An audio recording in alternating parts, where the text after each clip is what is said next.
Earlier, we spoke with Eric Trump and his wife Laura in the spin room. Take a look at this. All right, joining us now, Eric and Laura Trump. Well, the lunch group had him winning. I'm betting the Trump team has him winning, too. I definitely had him winning. Honestly, I'm so proud of him. I was kind of that giddy son and, in the second row looking over at him, but I was so proud of him. I mean, look at what he's accomplished in the last 18 months. Here's a businessman, incredibly successful, decides he wants to do something great for his country so we can take our country back from, crooked politicians who have been running into the ground. He won the Republican nomination against 17 highly skilled people. Now, all of a sudden, we were on the third debate, for the presidential election.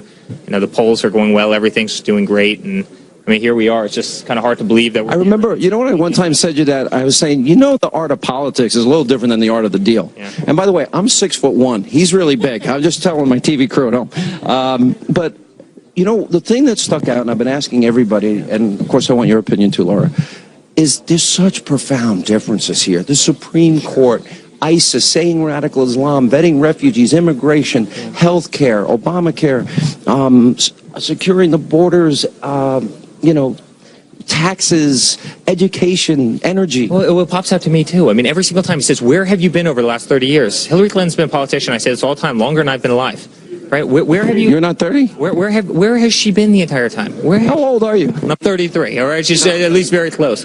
Where has she been? Look at the problems. We have a massive problem with ISIS. We've spent $6 trillion in the Middle East. We've lost thousands of lives. Our VA is a wreck. We've got huge national deficits. We've got $20 trillion worth of debt. It's gone up $11 trillion. Where has she been? She didn't bring a single job to upstate New York. Not a single job. She promised 200,000 new jobs to upstate New York.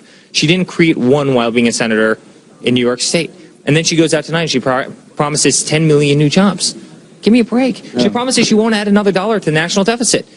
Yet Obama brought it up by 11 trillion. He accumulated more debt than every other president before him combined. All right, general thoughts, Laura. Well, you're talking about the profound differences between these two people. And to me, it's very obvious. Donald Trump speaks on behalf of the people. This is the people's president. This is a man who saw a problem with our country and wanted to fix it. And then you see Hillary Clinton, who is speaking on behalf of donors, special interest group, Wall Street. Yeah. And so I think you felt that tonight. And I think the American people are going to be so proud to cast their vote for Donald. How hard is it for both of you when she goes out with her memorized, pre-programmed attacks? Does that bother you? Well, I think for so many people, we read through it. You can tell how scripted she is. And so we don't buy it. And it doesn't bother me at all, because I think the reason that Donald Trump did so well, especially in the beginning, is because he talks like all of us and he says what we're all thinking, and he doesn't need to memorize lines. He speaks from the heart. He speaks from his gut. One of the things you or Don Jr., your brother, told me early on was he's a blue-collar billionaire. He really does. He has connected with those 95 million Americans, to give the exact number, that are out of the labor force since Obama's been president. 13 million more Americans on food stamps, 8 million more in poverty. You mentioned we doubled the debt. Why is he connecting so well? Well, listen, this isn't a campaign. I've always said this is not a campaign. It's a movement. And he has created a movement. Everywhere he goes, he has 25, 30,000 people show up. People want this country back. They've been left behind. The people in this country no longer have a voice. If you don't have a beautiful marble office on Pennsylvania Avenue in Washington, D.C., you don't have a voice. You've been totally left behind. Hillary was talking about the Supreme Court tonight, and she was talking about how she'd like justices that take dirty money out of politics. Yet she'll raise $1 billion, $1.5 billion, all of which... How much did Saudi Arabia give her? How much did she get from Wall Street? It's incredible. And people are also sick of politicians who think they're above the law. And you see the Ponzi scheme that's the Clinton Foundation. You see the email controversy. You see her lying to the Department of Justice. You see her lying to the FBI. You see her lying to Congress.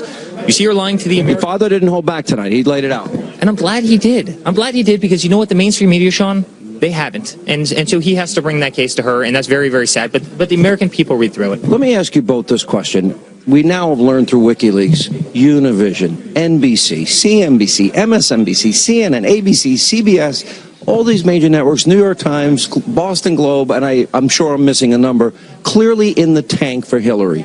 Clearly there's collusion. What is your reaction to that? That's nothing that we didn't know already. You just have to turn on the TV to see it. And I think it just confirms what all along we have all suspected, that the media has been helping Hillary Clinton since the beginning of her campaign. They've been helping her for the last 30 years, quite frankly. And without the media, I think that we would see much different numbers out there. And I don't even believe the numbers I see, because when Eric and I travel around this country, the movement, as he said, that has started behind Donald Trump is incredible. thousands and thousands of people filling stadiums have to mean something. And I just can't wait to see the result on November 8th, because I think he's going to win in a very big way. Last word. Listen, with very few exceptions, this whole cycle, the media's gotten it wrong. And the media, with, again, few exceptions, doesn't have the pulse of the American people. I think I'm like the only exception. Honestly, I'd say you're one of the very few exceptions. Fox and Friends, too. They're over there. Yeah. Every one of these political pundits said he was never going to get through the primaries. He's never going to beat any of the people up there, and he got through the primaries, and he beat them easily. They never said he was going to be here, and he's here. They never thought he'd have the poll numbers.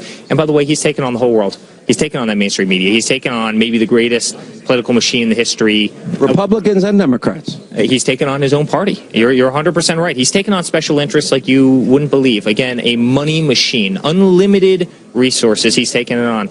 And look at where we are today. You know, after 3 debates, he's won. You know, I think he's won all 3. He's definitely won. Franklin's had him winning 2. And 2 of the 3, the last 2. And Sean, I think we're going to win on November 8th. I really do. I think we're in an unbelievable position. I've said it all along. We're going to win this thing. I think we're going to win on November 8th. Do you want him to run one day? Oh my gosh, we're all going to need a long cooling off period from politics. You might have 8 years in Washington. Well, we'll take a